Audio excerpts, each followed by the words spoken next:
C'est démarré. Bonjour à tous. Donc je suis Marie Boucher, responsable de projet à l'association Aprobio, en charge de l'accompagnement des territoires pour la transition alimentaire et le levier de la restauration collective plus particulièrement. Et je vais co-animer aujourd'hui cette commission restauration collective avec Maëlle Delabre de la Chambre d'agriculture. Maëlle? Bonjour à tous, Maëlle Delabre. Moi, je travaille à la Chambre d'agriculture du Nord-Pas-de-Calais. Je suis responsable de l'équipe, APRO-Local qui s'occupe de développer l'approvisionnement local en restauration hors domicile, notamment avec une série d'actions et la plateforme aprolocal.fr. Et donc, on va se lancer. On a 1 heure et demie aujourd'hui pour aborder le sujet de la révision des prix en période d'inflation. Alors, je vais faire défiler le diaporama. Ce que on vous a alors déjà un petit rappel, hein, des règles de visio, même si tout le monde est bien habitué et je me suis en plus permis d'arbitrairement, couper les micros de certaines personnes. Mais si vous voulez bien laisser vos micros coupés, il y a un chat, qui permet de poser les questions en cours de route. Ce qu'on vous propose, c'est de dérouler, nous, la présentation que nous avons prévue, et après il y a un temps prévu de discussion et donc à ce moment-là, on prendra la parole avec un système de levée de main pour pouvoir, bien organiser les prises de parole de tout le monde. Donc pour vous donner un ordre d'idée, sur l'heure et demie, on a prévu 1 heure maximum de présentation pour bien laisser la place avec, 1/2 heure, d'échange, en fin de réunion. On va vous parler du contexte évidemment, de l'inflation, les causes, et les impacts que ça peut avoir, vraiment tous les effets qui interagissent sur cette inflation et l'impact sur la restauration collective. On va refaire un focus sur les outils dans les marchés publics. Qu'est-ce qui existe déjà, au niveau de la commande publique, pour permettre d'actualiser, réviser les prix? On va parler des aménagements successifs réglementaires qui ont eu lieu là entre fin 2022 et toujours d'actualité, avec des systèmes aussi de fiches, qu'on va vous présenter pour avoir des exemples vraiment concrets à analyser. Et on finira l'échange sur, dans ce contexte, comment continuer à réussir, à respecter Egalim et donc là, on partira plutôt sur des exemples de pistes que nous avons eues en tête ou que nous rencontrons sur le terrain et évidemment, c'est là, ça fera l'ouverture sur, le discussion avec, un petit peu tout le monde, puisqu'on a prévu des temps de témoignages et des temps d'échange et discussion. Alors, j'ai un micro qui est encore ouvert là. Merci. Hop, donc on démarre sans plus attendre. Donc pour vous repositionner ce qu'est la commission restauration collective. Donc aujourd'hui, bon, il y a principalement des acheteurs qui sont présents vu le sujet, choisi, mais cette commission restauration collective s'applique, enfin en tout cas ça s'adapte à tous les corps de métier qui sont intéressés par la thématique restauration collective. Donc évidemment les acheteurs, mais aussi les chargés de mission de territoire, territoire et institutions, hein, tout ce qui est, accompagnateur, des acheteurs au quotidien. Les partenaires techniques, que nous sommes nous-mêmes, hein, à Probio Chambre, mais il y a aussi d'autres, partenaires techniques qui travaillent sur la restauration collective, bien évidemment, et les fournisseurs de restauration collective, qui aujourd'hui ne se sont pas, massivement inscrits. Ils ont peut-être pas vu l'utilité du sujet, mais malgré tout, ils sont quand même concernés, on le verra avec le témoignage, de Nora Bio, en fin d'intervention, mais du coup, on utilisera aussi, le contenu de cette réunion pour leur transmettre l'information par ailleurs. Notre objectif, c'est de mettre en réseau tout le monde, sur cette thématique de la restauration collective, d'avoir des sujets d'actualité. Donc on fait des remontées terrain un peu de ce qui coince au niveau des structures et c'est un peu comme ça qu'on définit les sujets à venir de la restauration collective de la commission restauration collective, pardon, qui sont toujours co-animés à Probio Chambre d'agriculture, mais qui on s'entoure évidemment de plein de partenaires pour avancer au mieux sur le sujet. Maëlle, du coup, je te laisse Ouais. continuer sur l'explication. Donc ça fait un petit moment que la commission, restauration, collective existe, même avant 2019 déjà. Mais voilà, comme expliquait Marie, on essaie de traiter un peu les sujets qui, nous semblent d'actualité, qui méritent d'être un peu creusés. Depuis le Covid, on est sur un format, visio pour essayer de toucher, un maximum de personnes sur l'ensemble de la région. En 2022, on avait eu une thématique sur, sur Egalim et les mises à jour avec la loi climat et résilience. On a eu un sujet sur les coûts en restauration collective et un sujet sur les marchés publics qui est régulièrement demandé. Et là, cette année, donc, il y a cette intervention sur l'inflation et les prix. Et il y aura également une intervention sur plus la question de observer, suivre la restauration collective en Hauts-de-France. Comment est-ce que c'est possible, avec notamment le retour de différents travaux des partenaires.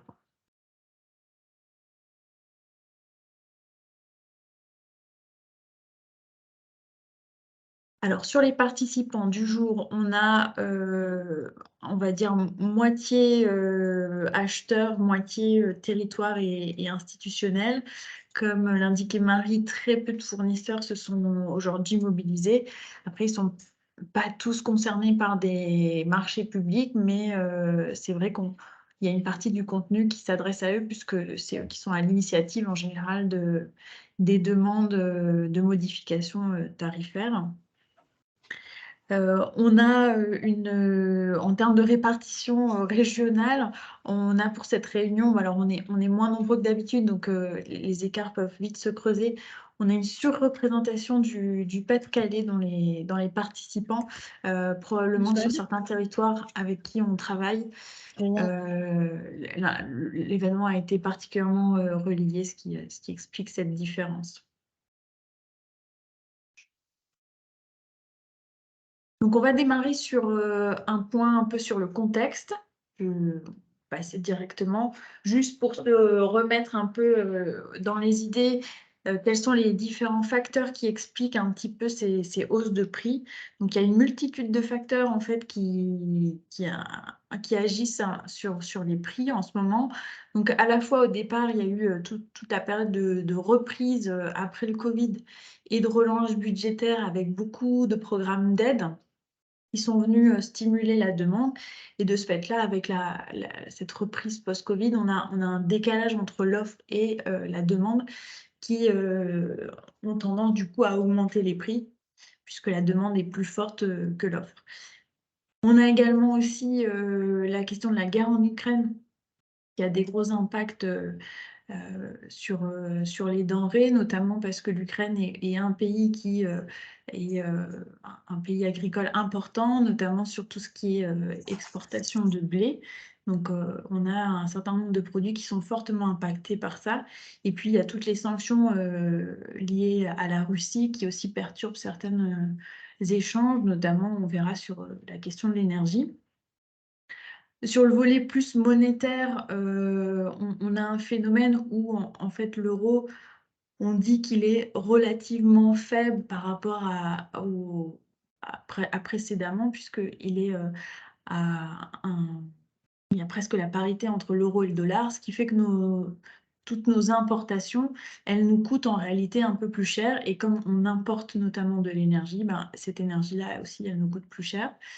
Et voilà, il y a le gros volet de l'énergie qui, lui, a des multiples impacts, puisque l'énergie, on l'utilise un peu dans tout, que ce soit le transport, les emballages des denrées.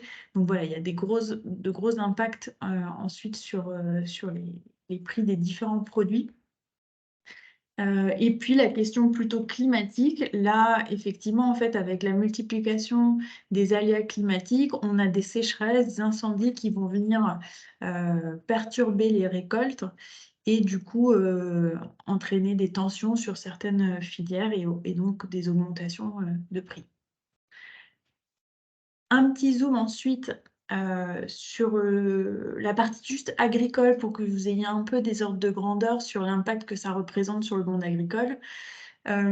Aujourd'hui, donc, mes collègues qui ont regardé un peu les différentes évolutions de différents postes pour le monde agricole, le poste qui a le plus augmenté aujourd'hui, c'est tout le volet des engrais. Donc, c'est plus 80% d'augmentation sur le prix. C'est quand même assez énorme. Sur l'énergie, c'est plus 40% d'augmentation. Et il y a aussi le volet alimentation animale qui, lui, a augmenté de plus 22%. Alors forcément, En répercussion, on a des vases communicants sur les volumes. Donc, de ce fait-là, par exemple, les volumes consommés d'engrais ont un peu diminué pour essayer d'atténuer ces augmentations de prix. Mais avec ces différentes augmentations, c'est sûr que du coup, c'est assez difficile de maintenir les prix qui étaient ceux qu'on avait précédemment. Toutes les filières, du coup, sont impactées, puisque l'engrais, l'énergie, ça concerne tout le monde. Mais en particulier, celle où il y a encore plus de tensions, c'est notamment les filières animales, avec sur la région des filières un peu plus, on va dire, en tension, c'est les filières porc et volailles, avec toute la problématique de la grippe aviaire qui rajoute une difficulté, on va dire, à ce contexte inflationniste. Donc ça, c'est pour la partie vraiment agricole, pour comprendre pourquoi il y a des augmentations de prix. Après, en tant que consommateur, individuellement, mais aussi en tant que acheteur de la restauration collective, on a aussi des prix à la consommation qui ont augmenté. Et sur les denrées alimentaires, donc sur l'année, enfin sur l'année précédente, donc 2022, on a plus 12% d'augmentation des denrées alimentaires. On attend encore une augmentation de ces prix. On parle d'atteindre, en fait, en tout, avec l'augmentation qui a déjà eu lieu, à peu près plus 25% d'augmentation sur des prix des denrées alimentaires, pour après peut-être revenir se stabiliser ou rediminuer légèrement. Donc ça fait quand même des augmentations conséquentes. Et évidemment, ça touche pas les produits de la même manière, même si, il y a quand même un phénomène d'inflation sur tous les produits. Il y a des produits qui sont plus touchés, notamment tous ceux qui sont liés du coup au blé, donc avec, les problématiques qu'il y a en Ukraine, donc tout ce qui est pâtes, farine et cetera qui sont plus touchés. On a aussi le beurre, les œufs, la viande, notamment surgelée avec tout ce qui est surgelé avec la problématique, de l'énergie qui est fortement touchée. Et de ce fait-là, on observe dans les comportements des consommateurs, autant avant on était plutôt sur des tendances à la premiumisation, donc on avait quand même de plus en plus une volonté d'aller vers du mieux manger, des produits de qualité, alors que là, un ménage sur deux envisage sérieusement de réduire ses dépenses. Donc on peut lier tout ça avec notamment les problématiques de consommation du bio qui sont en perte de vitesse aujourd'hui. Et donc forcément tous les produits de qualité pâtissent donc de cette solution, de cette situation inflationniste.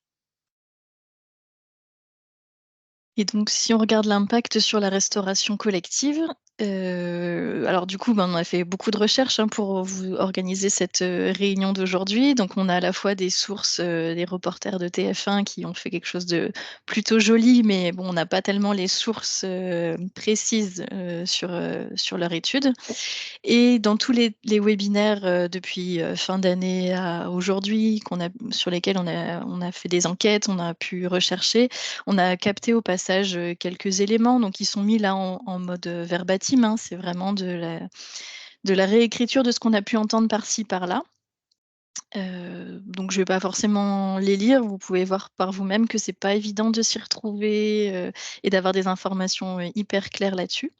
En tout cas, ce qui est sûr et ce qui ressort, pas mal de toutes ces recherches, c'est que la restauration collective a traversé beaucoup de crises, par le passé et elle s'est avérée très résiliente, hein. Elle a tenu le coup, elle continue son combat de pouvoir nourrir, la population.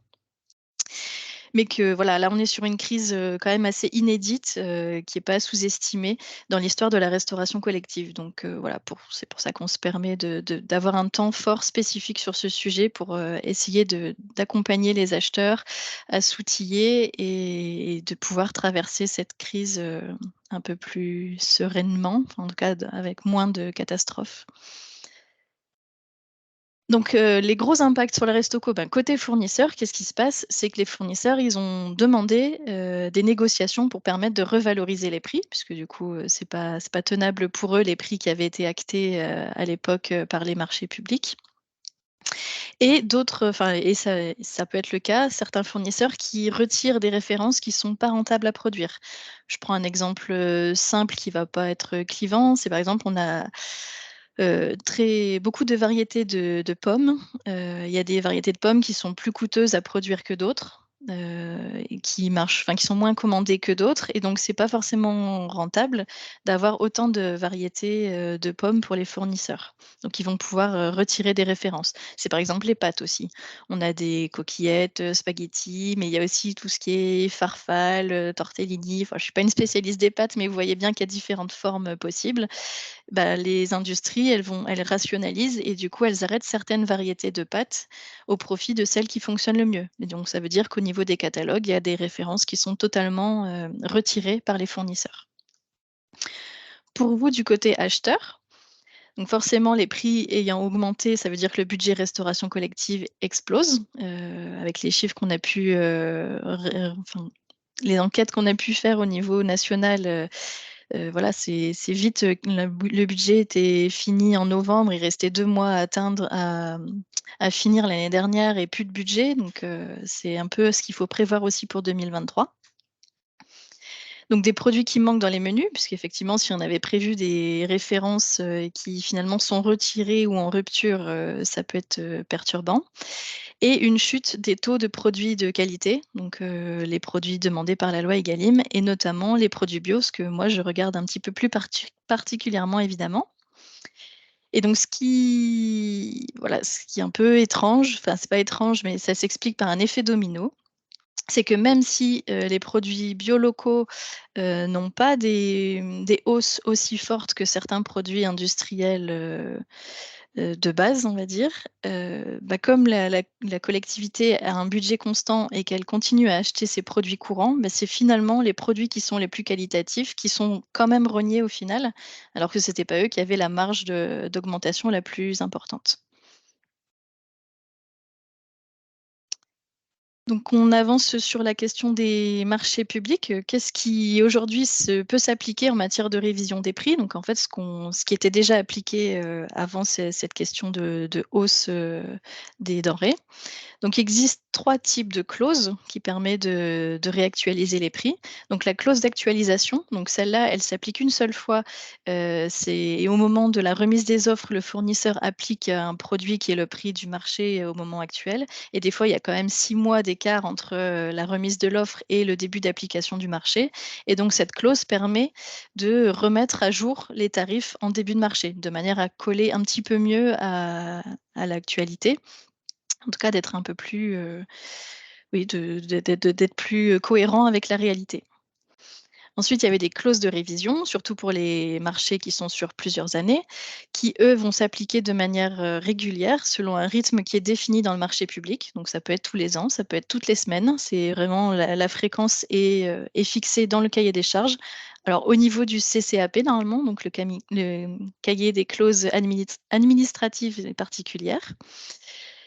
Mais bon, ça peut être, parfois dans d'autres, parties du cahier des charges, on peut voir un petit peu toutes sortes de choses et donc ces formules de révision, elles sont bien précises. Elles concernent, soit des lots, dans un marché, parce que c'est-à-dire qu'on peut avoir une clause de révision pour un lot de légumes et ne pas en avoir pour le lot épicerie, par exemple et on peut en avoir, mais avec des rythmes d'actualisation différents. Donc tout est modulable. Là, je vous ai mis un exemple de formule de révision qui peut s'appliquer. Et on a un troisième type de clauses qui sont les clauses limitatives, dites clauses de sauvegarde. Donc là, ce sont, les fournisseurs actualisent leurs prix, automatiquement et le nouveau prix, ça s'applique automatiquement. Il n'y a pas besoin de validation, a priori, de l'acheteur. C'est prévu pour que ça se fasse automatiquement. Il remet son bordereau des prix et c'est celui-là qui fait foi au fur et à mesure. Mais par contre, l'acheteur se réserve le droit de procéder à des comparaisons avec l'état du marché actuel et s'il constate que ce nouveau prix n'est pas en adéquation avec ce à quoi il s'attendait au vu du marché actuel, il peut demander une justification au fournisseur, donc des preuves par des factures d'achat, des voilà, toutes sortes de justification que l'acheteur va demander. Et si le fournisseur ne fournit pas la justification ou si la justification ne satisfait pas l'acheteur, dans ce cas-là, le nouveau prix n'est pas pris en compte et c'est l'ancien prix qui est valable. Donc ça, c'est des clauses que nous, par exemple, sont utilisées dans le groupement d'achat des produits bio jusqu'à présent. Donc, les marchés publics ont été, bien analysés là au moment de du démarrage de cette hausse de prix puisqu'il a fallu voir comment dans le cadre pour rester dans la légalité, comment on pouvait prendre en compte, ces demandes d'augmentation des fournisseurs. Et donc, on va vous épargner le contenu de toutes ces circulaires, hein. Le but, c'est vraiment de voir ce qui s'applique au jour d'aujourd'hui. Mais pour ceux qui voudraient se refaire le fil complet des discussions, ça part de février 2022 à janvier 2023 et on a toute une série de circulaires, d'avis, de fiches techniques qui permettent de prendre en compte l'évolution, des coûts dans les marchés publics. Et alors, juste j'ai pointé un élément intéressant, c'est, vers mars, 2022, il y a eu des remontées terrain quand même sur les difficultés à mettre en place, certains éléments du code des marchés publics.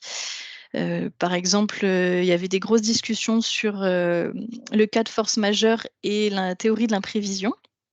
Et en fait, le cas de force majeure, c'est quelque chose qui est externe, qui est imprévu, qui tombe, dessus, sur l'acheteur, et du coup, voilà, cette force majeure met fin au contrat.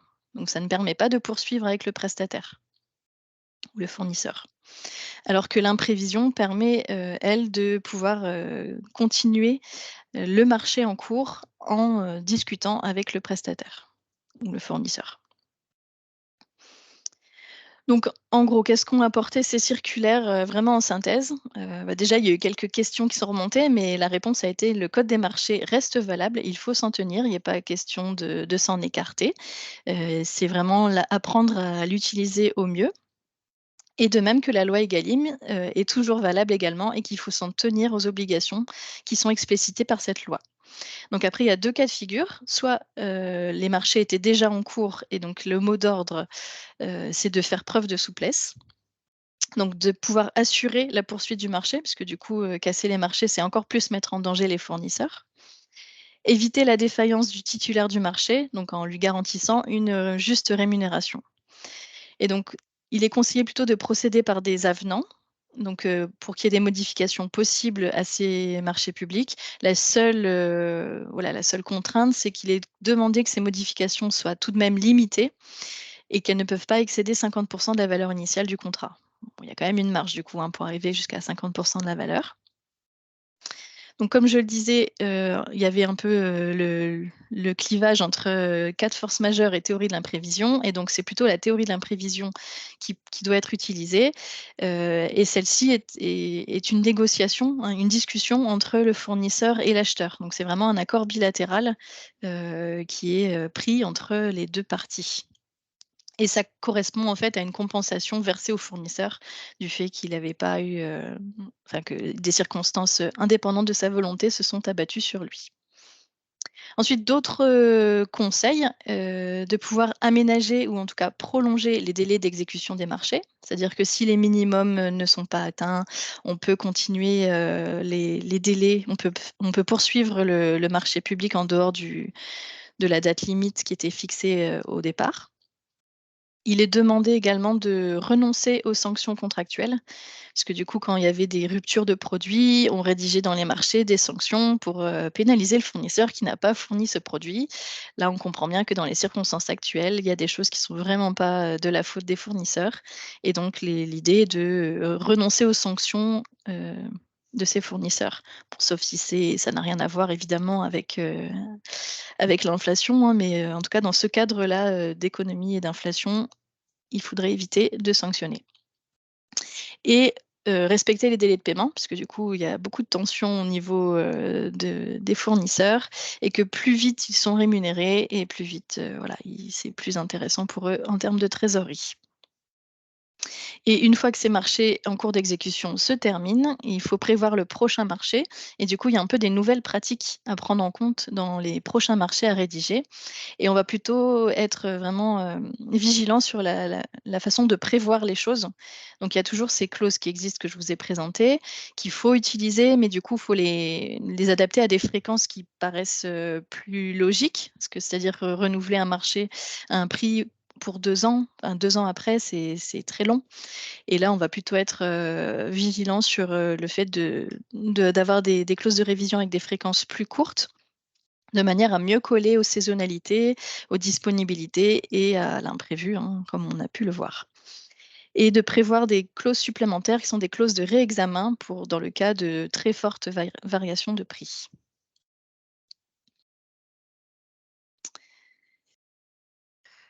Donc ensuite, pour vous faire un petit zoom, sur, concrètement, du coup, comment, notamment on peut, se remettre d'accord sur un prix.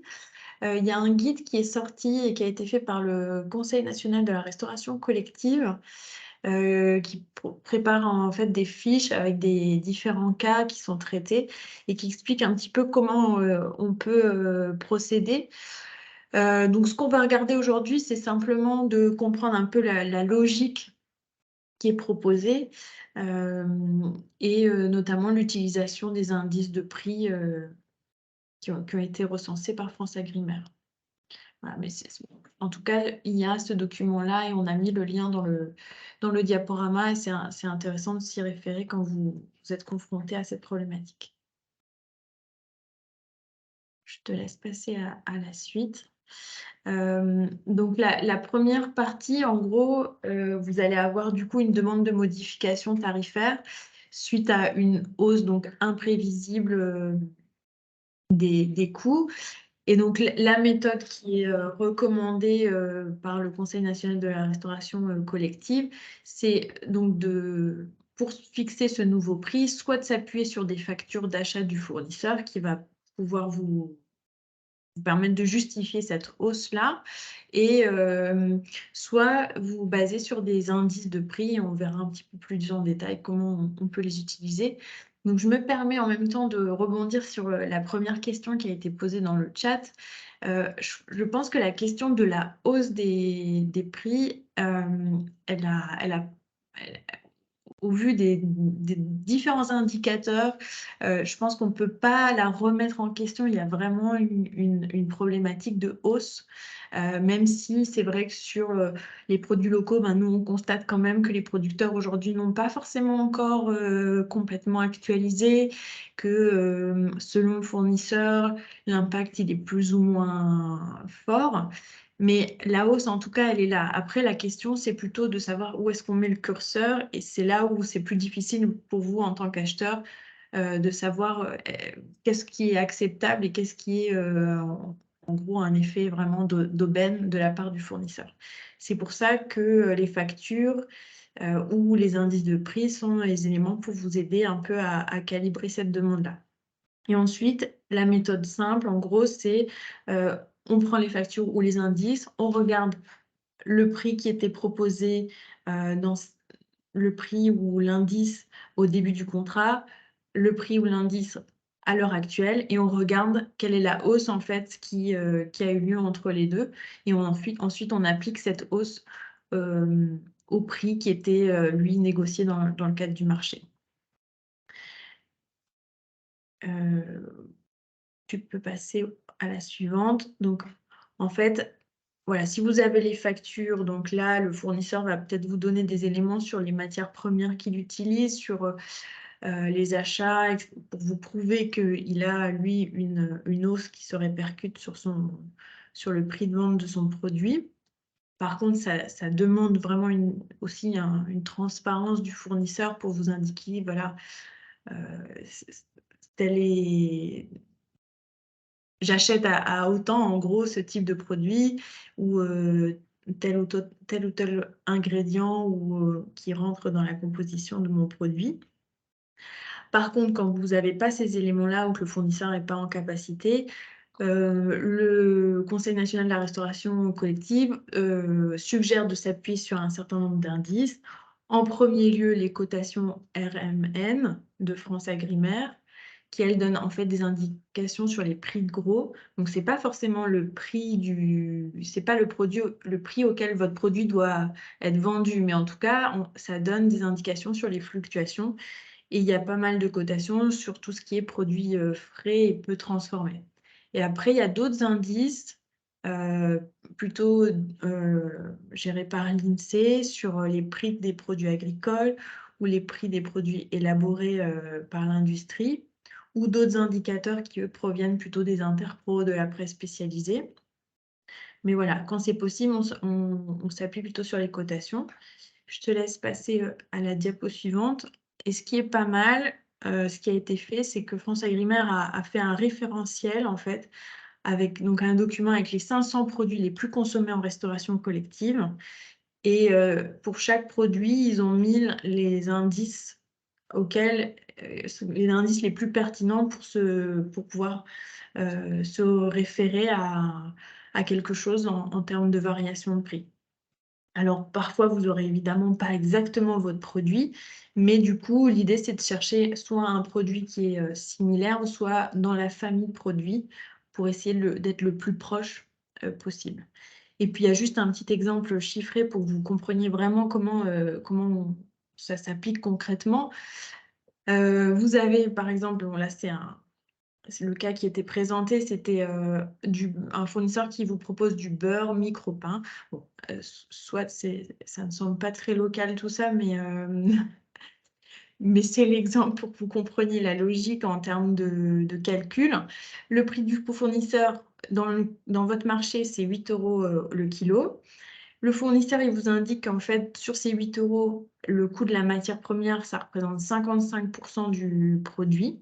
Par contre, il a le reste, enfin l'emballage, le transport, enfin tout, sa marge, c'est 3,60 euros du kilo. Donc là, ça tombe bien, il y a une cotation RMN sur le beurre micro-pain, donc on se réfère à cet indice. Et du coup, on va regarder quel était le prix de cet indice-là au début du contrat, 11,64 €. Le prix à la date d'aujourd'hui, 13,52 €. Donc, on constate qu'il y a une augmentation de 16%, et du coup, on va appliquer cette augmentation de 16% au coût de la matière première du produit. Donc là, c'était 4,40 €. Donc, on augmente de 16% cette partie-là, et du coup, ça nous fait un nouveau prix. Et c'est comme ça, en fait, que on peut se mettre d'accord et réviser avec les indices les prix. Donc voilà, c'était juste pour la petite démonstration pour l'utilisation des indicateurs. Et en tout cas, les indices de prix, même quand vous avez des factures du fournisseur, ils peuvent vous permettre aussi de calibrer un peu est-ce que la demande, elle est pertinente ou pas. Du coup, après, ça, c'est pour trouver le prix. Après, pour concrètement dans votre contrat, en gros, vous êtes dans une circonstance imprévisible avec une augmentation des coûts. Donc ça, c'est déjà le premier constat. Votre contrat, du coup, il est déstabilisé à cause de cette situation. Soit donc vous regardez les factures d'achat, soit vous regardez les référentiels des indices de prix. Vous vérifiez que les demandes de modification sont limitées bien à 50% du total du contrat. Et ensuite, la méthode, c'est de rédiger un avenant en faisant référence à l'article 2194-5 qui, lui, est celui de l'imprévision. Et là-dedans, du coup, vous fixez bien une date d'application de cette révision et éventuellement une fréquence de révision, puisque la citation risque encore de perdurer. Je te laisse passer à la dernière diapo sur la révision. Donc, en fait, ça, c'est valable si vous n'aviez pas de clause de révision, mais c'est aussi valable si vous aviez une clause de révision, mais vous vous apercevez aussi qu'elle est peut-être inadaptée en termes d'indices ou de fréquence.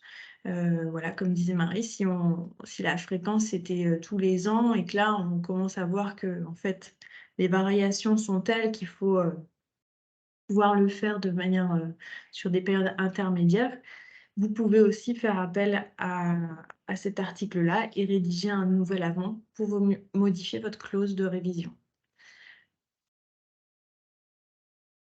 Et ce qui est recommandé, enfin, là, le Conseil national de la restauration collective, ce qu'il recommande en termes de fréquence pour tout ce qui est frais, par exemple, c'est une révision au trimestre.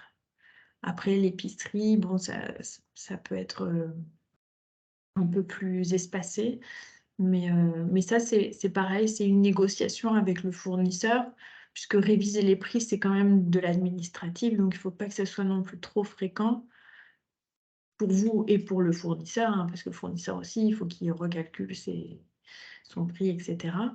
Mais il ne faut pas non plus que ça soit trop long parce qu'après, ben, du coup, c'est pas cohérent par rapport aux différentes augmentations ou baisses, hein. La révision, elle peut se faire à la hausse comme elle peut se faire aussi à la baisse, hein, avec ces indices de prix. Donc là, c'était un peu la théorie marché public et nous, ce qui nous intéresse, c'est aussi comment on fait pour respecter Egalim, introduire toujours du local, avec dans ces conditions-là et quelles pistes, du coup, on peut avoir. Donc je crois que ça va répondre un peu à la question de Thomas dans le chat parce que et de la première de madame Hoé aussi, puisque du coup, effectivement, cette hausse, elle est pas du tout remise en question, hein, si on prend du recul, sur cette question. Parce qu'elle est explicitable, documentée, on vous a montré le contexte, donc la hausse, elle est véridique et elle est présente. Par contre, le pourcentage de hausse doit être regardé très finement parce que lui, il n'est pas forcément toujours expliqué ou justifié. Alors du coup, quelques éléments de réflexion un peu pour lancer le débat aussi, pour après. Mais en gros, les cotations INSEE, RNM, tout ça, est-ce qu'elles sont vraiment pertinentes pour la fixation des prix sur nos filières locales et biolocales, hein, évidemment?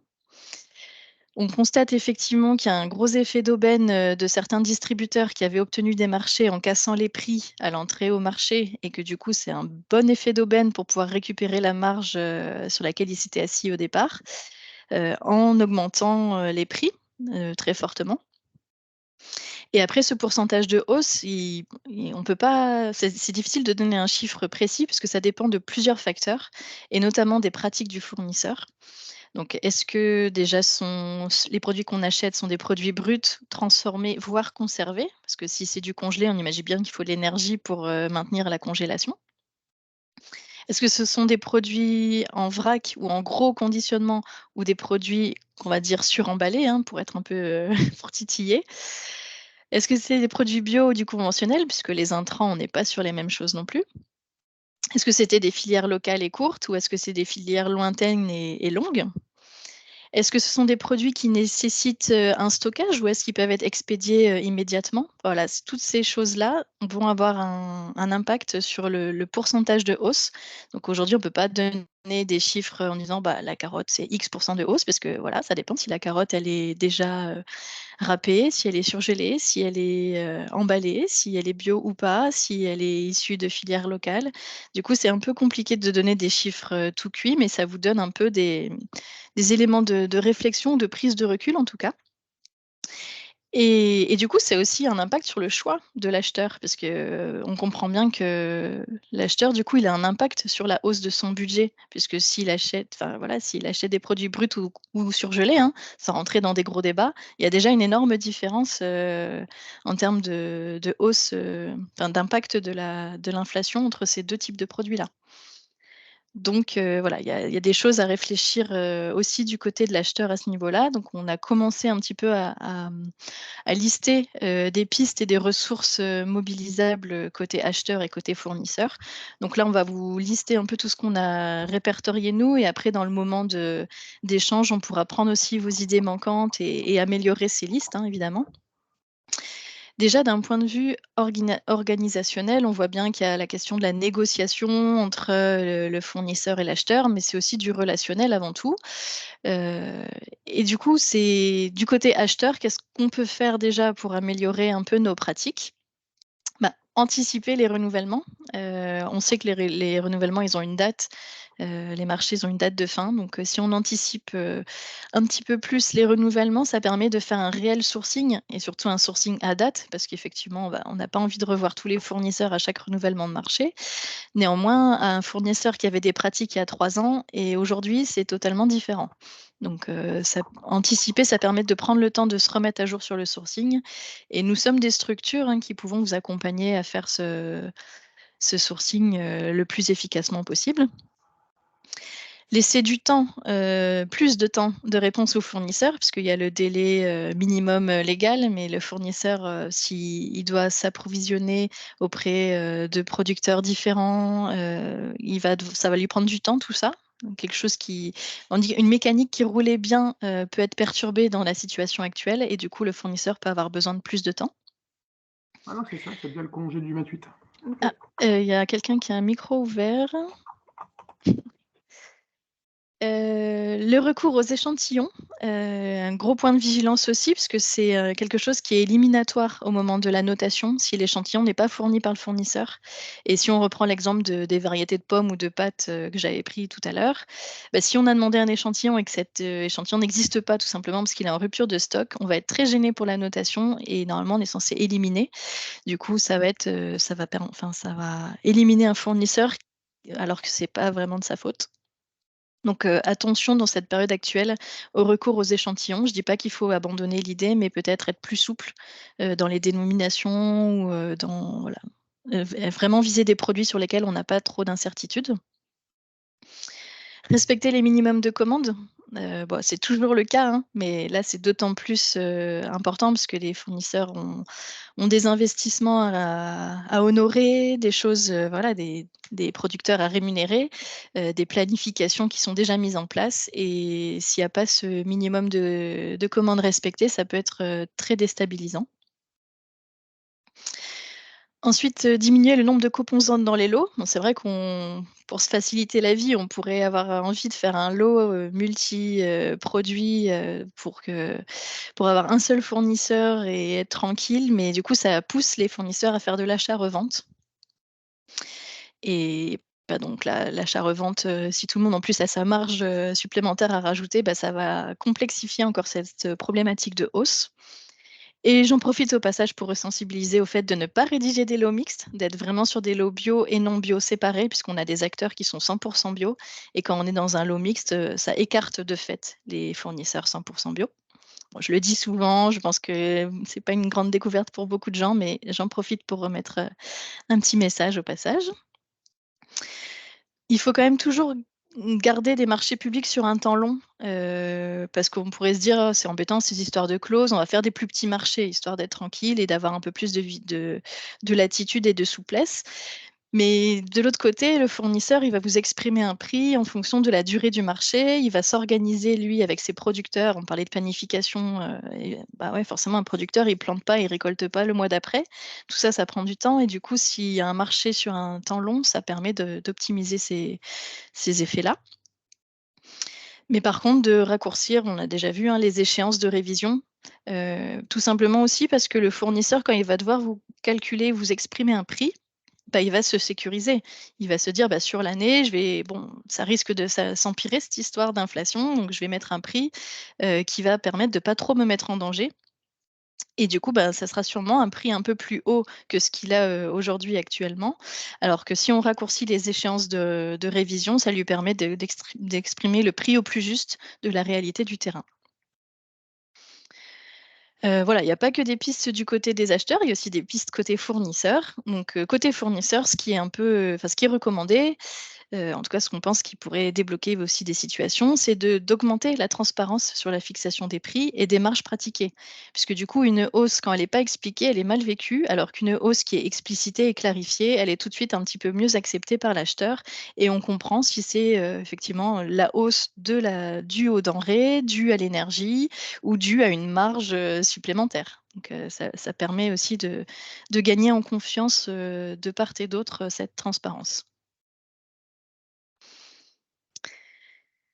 Ensuite, autre ressources qui sont plutôt des ressources, internes, des pistes, l on se re-questionne beaucoup, enfin en tout cas ce que j'ai pu voir dans les webinaires sur lesquels j'ai participé sur cette thématique, c'est voilà, il faut reposer aussi les questions sur quel est l'objectif de la restauration collective, et la restauration collective à caractère social, si on voulait dire le mot en entier. Donc on est vraiment sur, peut-être se recentrer, faire une introspection sur, qu'est-ce que doit faire la restauration collective? À la base, la restauration collective est là pour nourrir, au mieux la population, être accessible au plus grand nombre et pas se faire plaisir. On n'est pas sur de la restauration gastronomique où on montre, les talents, gastronomiques de nos chefs de cuisine, même si ça reste important, hein, le la qualité, de nos chefs de cuisine. Il faut aussi parfois se re-questionner sur l'essentiel. Alors je l'ai mis entre parenthèses parce que je voudrais pas que ça soit mal interprété, mais c'est aussi la question de sortir de la situation d'abondance. On a quand même encore des témoignages, de personnes qui disent que la bonne cuisine, c'est une servie en grande quantité, avec plein de sauces, avec plein de voilà et que du coup, c'est pas forcément ça qui est nourrissant d'une part et de 2, ça va pas dans le sens, du gaspillage et là, aujourd'hui, avec le contexte, plus tendu économiquement, c'est le moment de rationaliser tout ça. Donc quelques pistes déjà listées, bon, c'est le cas pour déjà beaucoup de structures, mais quand même la réservation des repas montre, quand même des effets très positifs sur, le gaspillage alimentaire. D'avoir une meilleure visibilité sur le nombre, de convives, c'est quand même, un petit peu la base, mais c'est pas forcément appliqué partout. Se re-questionner également sur le nombre de composantes. On est encore sur des structures à 5 composantes avec, entrée, plat, dessert, fromage et pain. Donc déjà revenir à 4, voire à 3. Il y a peut-être des plats sur lesquels le pain est pas utile, par exemple. Simplifier les recettes, être sur des plats complets, donc type lasagne, hachis parmentier, des choses qui sont faisables avec des produits locaux et qui sont nourrissants et qui n'ont pas une valeur ajoutée importante en termes de prix. Bon, quand c'est possible, utiliser les produits bruts, parce qu'on sait qu'il y a pas tout le temps des légumeries, que c'est pas si évident, ce conseil-là, mais en tout cas, dès qu'on est sur du produit frais, brut, avec des féculents plus simples, c'est quand même, moins coûteux. Bon, abandonner les produits exotiques, au profit des produits de qualité et notamment les produits, bio locaux ou locaux. Bon, c'est sûr, c'est sympa d'avoir des nouveaux poissons, des nouvelles choses à montrer, mais voilà, peut-être qu'il faut se re-questionner aujourd'hui sur l'intérêt de tout ça. Au niveau des grammages, être sur une analyse plus fine, des besoins. Il y a quand même toujours des tendances à surestimer et donc là, il faudrait vraiment essayer de revenir au strict nécessaire et augmenter les propositions végétariennes. On vous fait un focus après là-dessus, mais ça reste toujours, des moyens pour, optimiser aussi, les budgets. Donc tout ça, c'est pas moi qui ai inventé, c'est aussi tout ce que j'ai repéré, en fonction des échanges qu'on a pu avoir, par-ci par-là avec, des acheteurs qui cherchent des solutions. Au niveau d'autres pistes, plutôt sur le côté, financier maintenant, il existe encore des dispositifs financiers qui peuvent aider, donc j'en ai repéré 2. Il y en a peut-être d'autres, si vous voulez partager après. Mais il y a le dispositif Fruits et lait à l'école, qui est une aide, de France Agrimaire, qui est ouvert à toutes les collectivités. Donc on sait elle était très décriée, cette aide, puisque les procédures sont très lourdes, mais elles ont été fortement allégées. Donc voilà, peut-être, retenter votre chance. Ça vaut le coup. Et en tout cas, la France, est un des pays qui utilise le moins les crédits au niveau européen sur cette, mesure-là. A priori, de ce que j'en ai repéré, on n'utiliserait que la moitié des crédits, donc vraiment il reste, de l'aide financière là-dessus. Il faut se lancer sur l'administratif pour pouvoir, y accéder. Et après, il y a la tarification sociale à 1 €. Donc là, c'est une aide de l'ASP, l'Agence de services et de paiement et c'est uniquement pour certaines collectivités, hein, celles qui sont éligibles, à une dotation spécifique et bon, en fait, il reste à charge qu'1 € pour les familles et donc ça permet aussi de rendre, la restauration collective, accessible. Donc ça, c'était la deuxième piste financière. On voulait vous refaire un petit point sur, Egalim parce que finalement cette loi Egalim, elle est pas si mal fichue, hein. Elle est quand même assez cohérente dans son approche. Parce que sur les 5 piliers de la loi Egalim et de la loi Climat et Résilience qui vient renforcer le tout, il y a bien sûr ce que vous connaissez sur, l'approvisionnement, les recommandations de 50 de produits durables et de qualité dans les assiettes, dont minimum 20 de bio. Donc ça, ce qui est applicable depuis 2022. Qui est rajouté par la loi Climat et Résilience, les 60 de viande et poissons durables et de qualité qui s'appliquent, en 2024. Le deuxième pilier de ces lois, c'est la diversification des sources de protéines et le menu végétarien. Ensuite, il y a l'information, des convives, la lutte contre le gaspillage alimentaire et les dons, alimentaires et la substitution des plastiques. Et donc on vous a mis en gras 3 leviers qui sont quand même des leviers qui permettent de jouer sur le prix, puisqu'on va le voir ensuite, les protéines végétales, le gaspille et la chasse au plastique, c'est quand même 3 leviers pour récupérer du budget. Donc sur les menus végétariens, c'est une diapo qu'on avait déjà présentée, en commission restauration collective sur un précédent sujet, sur le sujet du coût de la restauration collective d'ailleurs, où on vous avait fait des extractions du prix de la viande, du prix, de la semoule et des pois chiches, pour permettre d'avoir un peu un comparatif sur, une portion, le prix, quand on est sur un repas, végétarien ou un repas, avec de la viande. Et notre objectif à nous, d'une part, c'est d'éviter les simili-viandes ou les préparations toutes prêtes, de galettes, végétales, puisque ça, c'est très coûteux et en plus très inintéressant nutritionnellement. Mais c'est aussi pour montrer que le repas végétarien, il est, quand même moins cher que le repas avec la viande. Donc, ne pas hésiter à avoir recours aux protéines végétales. Autre, voilà, l'autre point qu'on avait déjà développé en restauration collective également, on avait essayé de chiffrer la lutte contre le gaspillage alimentaire. Et donc c'est quand même une source d'économie intéressante que vous pouvez voir, hein, sur les chiffres, qui s'affichent à la diapo. Je ne vais pas forcément tout redétailler, mais il y a quand même, sur le petit schéma, en bas à droite, les déchets évitables qui sont du gaspillage, pur. Donc là, c'est vraiment la mauvaise gestion des quantités ou une recette complètement ratée, une date, de péremption dépassée. Donc ça, c'est vraiment, le cheval de bataille, je pense que tout le monde maintenant essaye de chasser ces 64 de déchets évitables. Mais on rajoute aussi qu'il y a des déchets potentiellement évitables et particulièrement, quand on est en production enfin en produit bio, ce sont les épluchures de pas mal de fruits et légumes que nous recommandons de consommer quand on est en production en produit bio, puisque alors pas tous, hein, il y a bien sûr des épluchures qui ne se consomment pas, ne me faites pas, passer pour une extrémiste, mais n'empêche qu'il y a quand même des épluchures qui se consomment, très, très bien. Les potimarrons par exemple pour la soupe, les peaux des concombres, il y a plein de choses qui sont très riches en vitamines.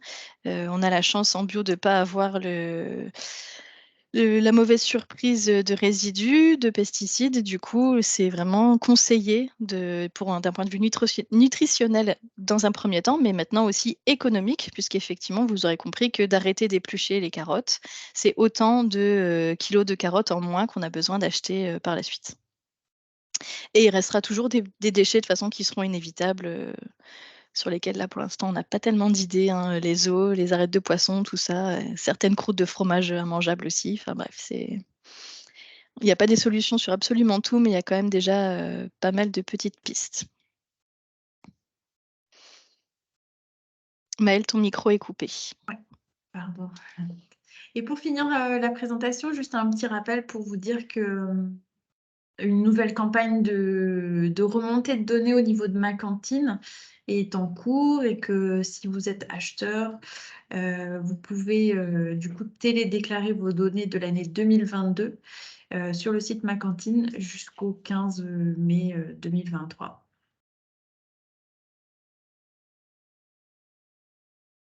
Alors pour démarrer cette partie plus d'échange, peut-être que s'il y a des questions, je vous propose de lever la main pour prendre la parole et puis ensuite on laissera la main à Priscille de Nora Bio pour nous témoigner un petit peu de son ressenti en tant que coopérative de producteurs bio régionaux.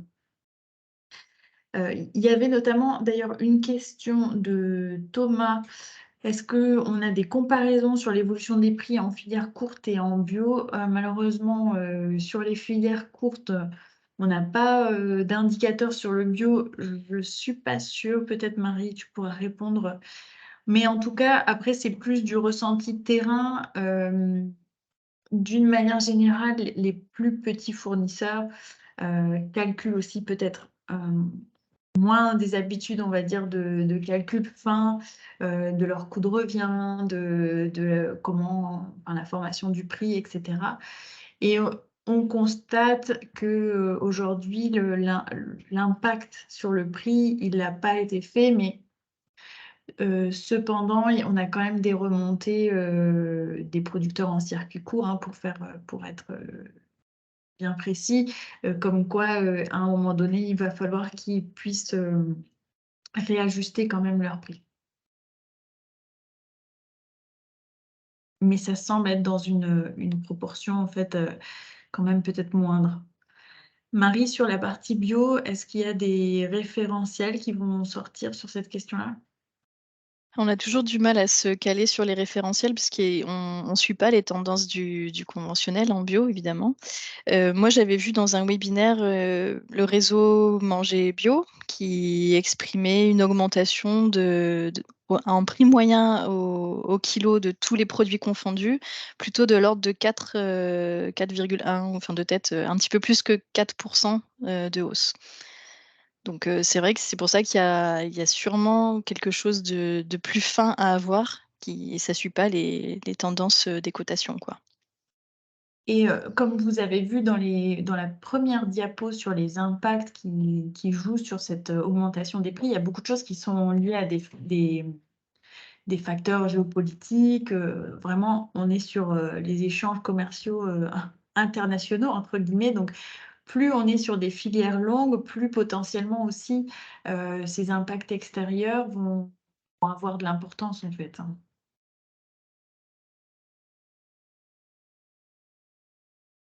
Est-ce qu'il y a de nouvelles questions?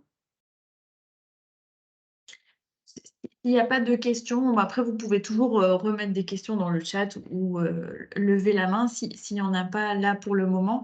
Je propose de laisser la parole à Priscille pour nous dire un petit peu son ressenti sur la situation. Bonjour à tous, donc Priscille du coup de la coopérative Nord à Bio. Je travaille au pôle région, donc j'accompagne en fait les magasins de la région et les acteurs de la restauration collective dans leurs commandes, dans leurs questions, dans leurs conseils sur les produits et autres. Pour représenter Nord à Bio, donc on est une coopérative de producteurs tous certifiés en bio ou en conversion. On a en gros 140 producteurs sur la région Hauts-de-France, principalement dans le Nord et le Pas-de-Calais, puisque c'est le secteur historique de la coopérative. Et en fait, l'objectif des producteurs adhérents est de commercialiser dans la région ce qu'ils produisent eux-mêmes dans la région. C'est, on va dire, un des axes stratégiques de la coopérative. Alors nous, si je devais faire un petit peu un retour sur le ressenti en termes de vente auprès de la restauration collective de ces derniers mois, ce que j'ai constaté en faisant un point sur les chiffres, c'est que les mois de septembre 2022 et le mois de janvier 2023 ont été les seuls mois sur lesquels on a fait davantage de ventes que l'année dernière. Alors que grâce à la loi Egalim, normalement on devrait être on va dire en positif, puisque au fur et à mesure des mois et des années scolaires, les achats en bio sont censés se développer. Alors ma conclusion du mois de septembre et du mois de janvier, c'est de me dire qu'en septembre on prend des bonnes habitudes parce que c'est la rentrée scolaire, et en janvier c'est la nouvelle année, donc on se donne un petit peu des nouveaux objectifs, ou bien peut-être qu'il y a un bilan de moitié de période à peu près en fin décembre, début janvier, et puis que voilà, il y a, on va dire, de nouvelles tendances, de nouveaux contacts, même des ouvertures de comptes chez nous. Voilà un petit peu au niveau du ressenti. Nous, la gamme qu'on propose, c'est du fruit et légumes, mais c'est également des produits d'épicerie, de l'ultra frais, donc des œufs, des yaourts, etc. Et sur notre cœur de métier, c'est le fruit et légumes, hein. Mais c'est vrai que sur le fruit et légumes, ce qu'on constate, voilà, c'est ces baisses importantes, et même plus importantes que sur d'autres familles de produits. J'ai fait le petit jeu de prendre 5 produits qui, pour moi, enfin, j'estime, sont quand même, on va dire, les 20-80 de la région Hauts-de-France, qui est quand même un bassin de production assez varié, et de faire le petit jeu de voir les différences de prix entre 2021, 2022 et 2023. Alors, j'ai pris l'exemple de l'oignon, la carotte, la pomme de terre, le poireau et la pomme. Et en fait, c'est vrai que quand on entend voilà, les différents acteurs de la région qui parlent d'augmentation importante, alors oui, en amont, en production, on a des augmentations liées voilà, au coût de récolte, à la main-d'œuvre qui a un petit peu augmenté ou sur lesquelles il y a plus de besoins. Et puis, il y a pas mal de main-d'œuvre saisonnière, donc avec des coûts qui sont différents que quelqu'un qui est en CDI, par exemple. Le coût de l'emballage, le conditionnement en colis bois a énormément augmenté. Pour vous donner un ordre d'idée, on est passé à peu près de 40 centimes à 80 centimes. Donc, sur des colis de 1 à 5, 10 kilos, ça se ressent quand même pas mal. Et en fait, pour en revenir aux 5 articles que j'ai piochés, si je compare 2021 enfin, les prix de 2021 et les prix de 2023, on est enfin, la plus grosse augmentation, c'est 4% sur l'oignon. Et sinon, par exemple, sur la pomme de terre, on a baissé de 22%. Et sur le poireau, la pomme, on est à moins 1% et la carotte a pris 1%. Donc, quand c'est vrai qu'on entend des fois des évolutions très importantes, mince, on se demande un petit peu d'où est-ce que ça vient. Alors, peut-être que c'est le format coopérative qui fait que on n'a pas eu d'augmentation sur les frais de préparation, parce qu'on sous-traite la préparation des commandes à un prestataire. Au niveau du transport, eh ben, on a fait le choix de ne pas augmenter nos francos de port. Tout simplement parce qu'on connaît le contexte des sites de restauration en région et également des magasins. Et puis on sait qu'aujourd'hui, c'est à nous aussi de faire un effort de ce côté-là. Et puis mince, si on passe, aujourd'hui notre franco est de 200 € hors taxe, si on passe à 250 à 300 €, ben, est-ce que ça ne va pas freiner davantage les ventes et limiter la possibilité des achats en bio? Alors, oui, parfois on se pose la question d'augmenter le franco, mais c'est des choses qui, pour l'instant, on estime pas obligatoires. Il y aura peut-être des changements à faire d'ici cet été, mais pour l'instant, on a fait le choix de ne pas le faire évoluer, pardon. Et sinon, je réagis juste tout à l'heure aux explications que Marie, tu nous proposais sur la durée des marchés. Je pense aussi aux cultures pérennes, typiquement l'arboriculture, les arbres fruitiers, pommes et poires. On a quand même pas mal d'arboriculteurs en région. Et quand ils plantent un poirier ou un pommier, on est quand même sur des arbres qui sont plantés à 1 ou 2 ans de vie et qui vont commencer à donner sérieusement à partir de 8 ans. Donc si on ne s'engage pas sur des marchés pendant plusieurs années, ben, c'est vrai qu'on prend ce risque-là de mettre de côté potentiellement des arboriculteurs ou bien de dire que ben, on va pouvoir leur acheter pendant 1 an et puis peut-être que l'année suivante, on sera plus intéressé par les variétés qu'ils proposent et puis du coup, ils auront planté pour rien, ou en tout cas, ils vont devoir chercher d'autres marchés de leur côté. Or, l'objectif de la coopérative, c'est de commercialiser les fruits et légumes des adhérents. Voilà un petit peu sur ce que j'avais noté et ce que je retiens et que je voulais un peu illustrer en termes d'exemples suite à votre présentation. Bah, merci beaucoup, surtout avec la précision des pourcentages. Là, c'est très concret pour le coup.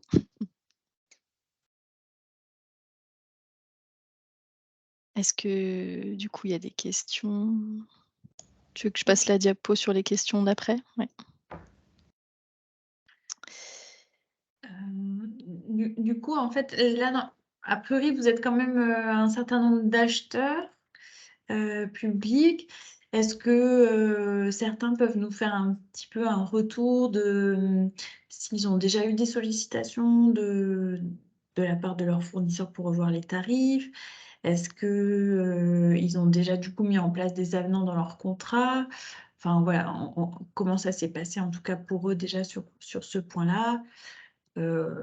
Et puis après, d'une manière plus générale, est-ce que finalement, face à cette situation d'inflation, de hausse des coûts dans différents postes, hein, quelle a été en fait la stratégie de leur structure? Est-ce que voilà, il y a eu du coup une évolution du budget pour pouvoir faire face à cette hausse? Est-ce qu'il y a eu des choix qui ont été faits pour pouvoir prioriser?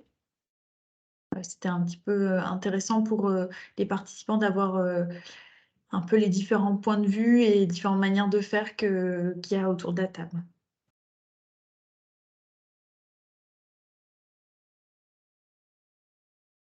Alors, je ne sais pas s'il y a des acheteurs qui souhaitent témoigner ou- ou après, ça peut être des territoires qui ont eu des retours d'expérience d'acheteurs de leur secteur.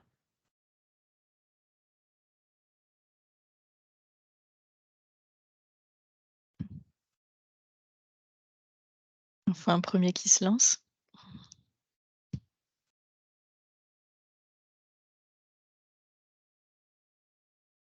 Sinon, ça veut dire qu'il n'y a aucun fournisseur locaux qui ont encore augmenté. demandé. Ah. Allez-y, Séverine. Oui. Oui, je veux bien intervenir. Écoutez, là, nous, on est actuellement en train de retravailler les marchés. Donc, on a fait un sourcing. Je vois qu'il y a certaines idées qu'on a repris là dans les pistes organisationnelles, pardon. Et c'est vrai qu'on a fait un sourcing, donc on a fait le point avec les différents fournisseurs qui nous avaient, quasiment la totalité des fournisseurs nous ont impacté une augmentation. Clairement, notre cellule marché les a validés sans discussion. Bon, on a quand même vérifié au niveau des taux que ce soit cohérent et avec les justificatifs. Mais c'est vrai que notre coût repas, il a clairement augmenté de facilement 25%. Donc on a fait ce travail de sourcing et c'est vrai que les fournisseurs souhaitent une révision qui ne soit plus annuelle, mais qui soit trimestrielle, la majorité, même pour les fournisseurs d'épicerie.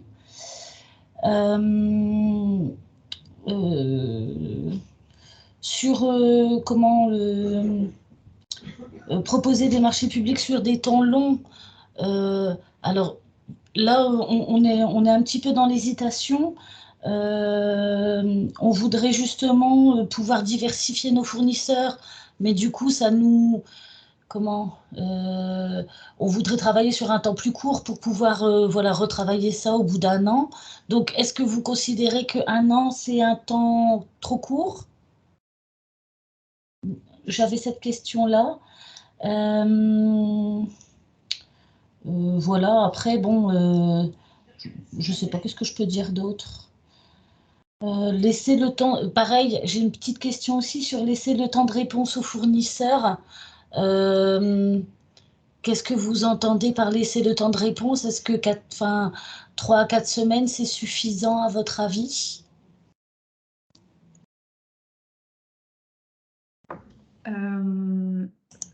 Je vais essayer de commencer à répondre et puis Priscille, Marie, vous n'hésitez pas à compléter parce qu'on n'aura pas forcément le même point de vue aussi. Pour ce qui est de la durée des marchés, du coup, un an pour le fournisseur, c'est quand même un peu court en termes d'engagement. Mais par contre, c'est vrai qu'on l'a déjà vu quand même sur plusieurs collectivités quand il y a eu un peu un gros travail sur... Excuse-moi Maëlle, mais je Oui. pense que c'était le temps de réponse à l'appel d'offres, non? Il y avait les deux questions. Oui, il y avait les deux questions. C'est à la fois le temps du marché et le temps de réponse au moment de l'appel d'offres.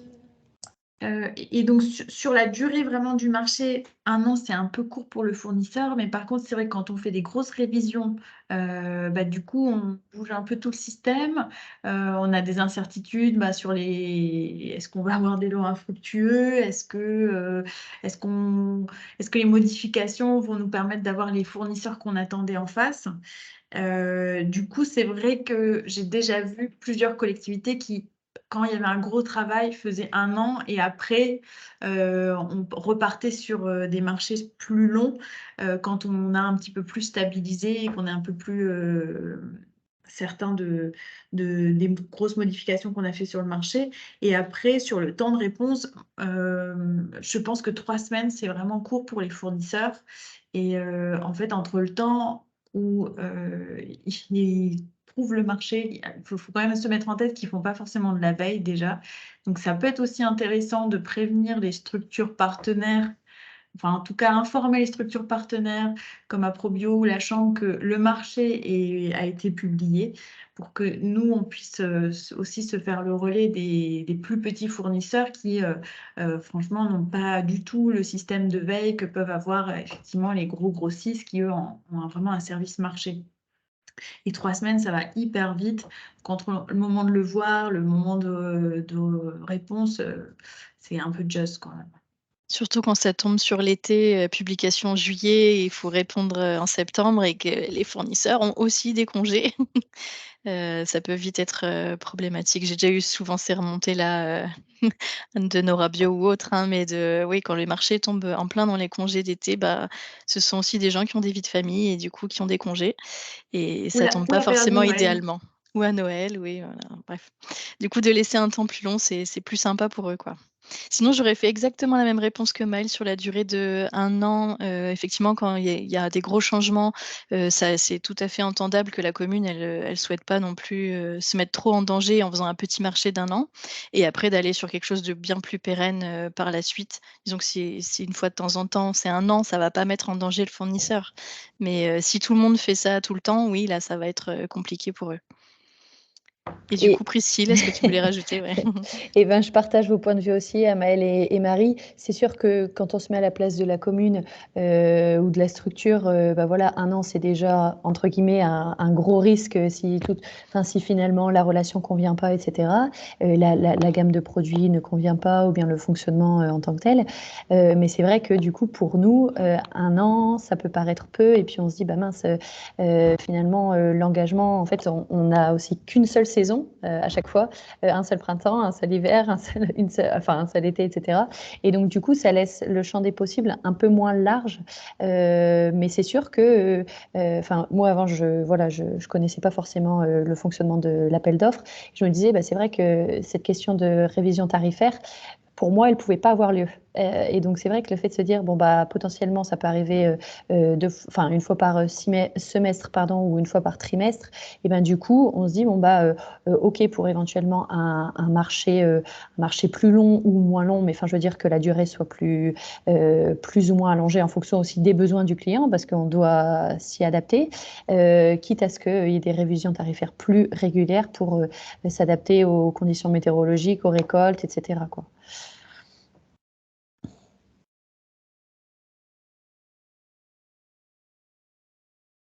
Il y a un témoignage dans le chat, je sais pas s'il y a peut-être pas de micro, mais du coup qui dit que l'effet d'aubaine, c'était surtout sur les grosses structures Cisco, Pomona ou quand il y a une augmentation qui est demandée à être différée, ça posait pas de problème.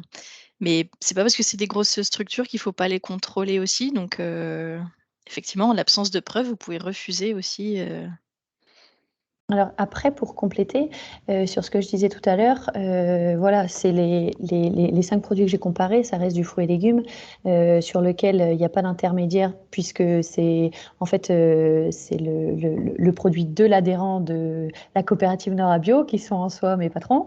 Donc, il y a pas de marge complémentaire aux frais de la structure, de la préparation, du transport amont, et cetera.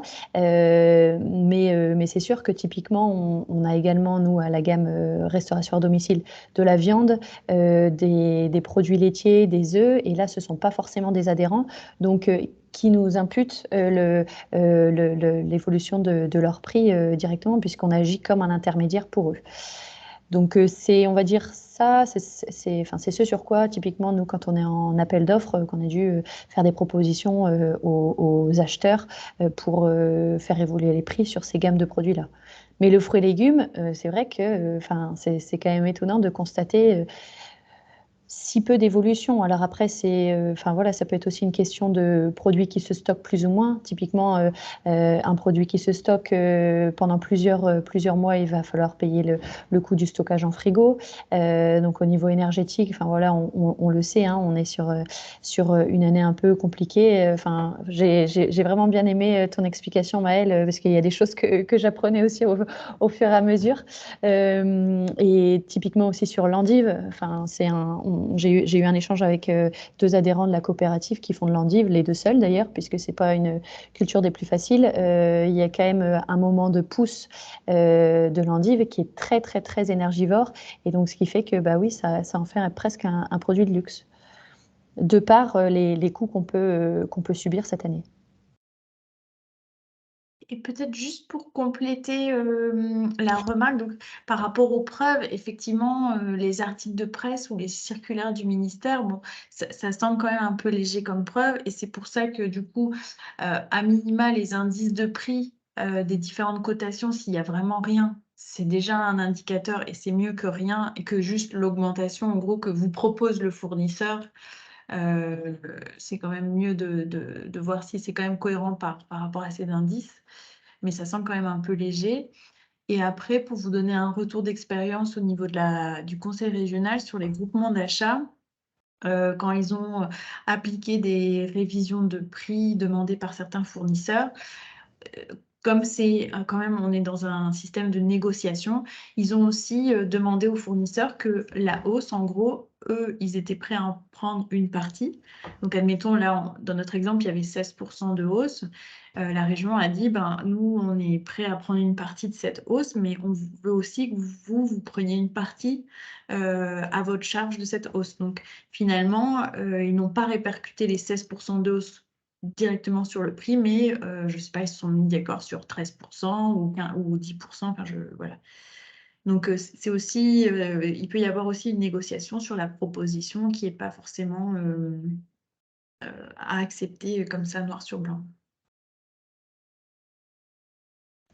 Et je pense que n'importe quelle structure, enfin après, voilà, je parle peut-être trop en nom de Nora Bio, mais je pense que n'importe quelle structure, c'est important d'apporter cette transparence-là, parce que pour que aussi l'acheteur puisse comprendre les coûts, parce que finalement, si on parle de 14, 20%, 25%, et qu'on n'arrive pas à les expliquer, de savoir dire, bon, bah voilà, on paye ce prix-là au producteur, il y a ce coût-là qui vient sur le transport amont, ce coût-là sur le transport aval, ce coût-là sur la préparation, ce coût-là sur les frais administratifs. Je pense que, par un acheteur, ce sera beaucoup plus entendable d'avoir vraiment le découpage en nombre de centimes par kilo, ou bien ça peut être aussi un pourcentage. Pour moi, toute information qui est justifiée, qui est illustrée avec des exemples clairs, moi en tant que consommateur, en tout cas, je l'entendrai davantage plutôt que si on me dit, bon bah voilà, il y a cette augmentation-là liée aux différents coûts. Oui, tout à fait. Est-ce qu'il y a d'autres personnes qui souhaitent témoigner ou réagir, faire un retour de leur propre expérience?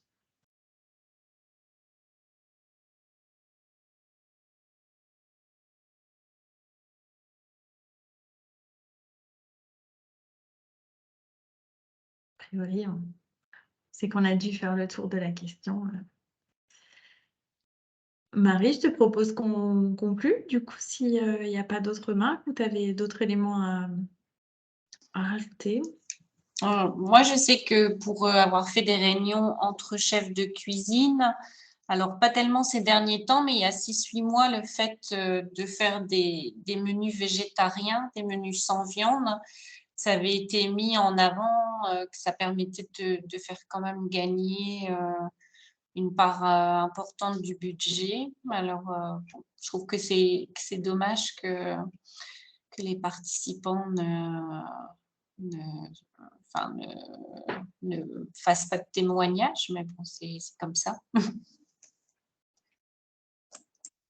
Il y a pas mal de collectivités qui passent maintenant à deux menus végétariens par semaine, hein, pour avoir la possibilité de faire de la viande de qualité. Alors, on est bien d'accord que l'économie, c'est pas pour acheter des ordinateurs pour les classes d'informatique, hein, c'est bien pour le budget alimentaire, pour avoir une viande de qualité, de meilleure qualité par ailleurs, hein. C'est vraiment garder cette économie budgétaire d'un côté pour la réinjecter de l'autre.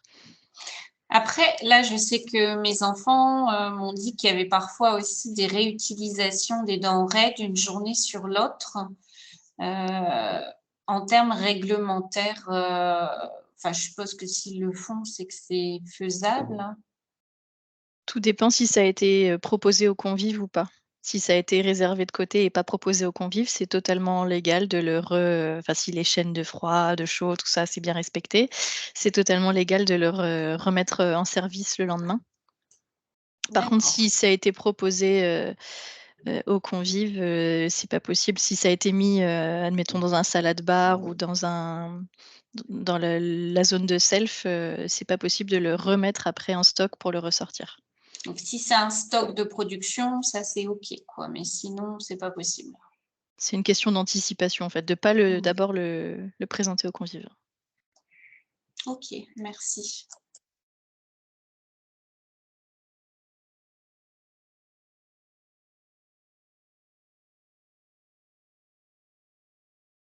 Est-ce que c'est bien perçu par les enfants et les parents, 2 repas végé par semaine? En fait, ça s'est fait sur du long terme. Si on part de 0 et qu'on arrive sur 2 repas, effectivement, c'est un peu trop clivant. Mais les collectivités qui sont passées à 2 repas végétariens, c'est parce que ça fait déjà un moment qu'ils étaient sur le 1er repas végétarien et voilà, ça s'est fait par, la découverte du goût aussi des nouvelles légumineuses, hein, sachant que on va plutôt aller chercher des céréales et des légumineuses, locales. Du coup, c'est d'abord la découverte du goût. Effectivement, ça prend un petit peu de temps, de réadapter les enfants à ça. Mais après ça a du succès, hein. Une fois que les chefs de cuisine aussi ont les bonnes techniques, les bonnes recettes. Et il y a aussi toute une série de plats végétariens qui sont quand même déjà assez classiques, certains nombre de gratins, d'omelettes qui sont végétariens et pourtant c'est pas des choses non plus complètement atypiques par rapport à, on va dire, l'alimentation classique qu'ont peuvent avoir les enfants à la maison.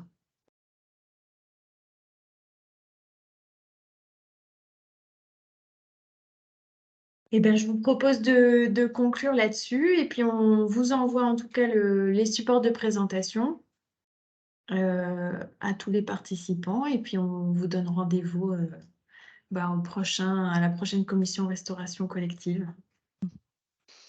Merci à tous.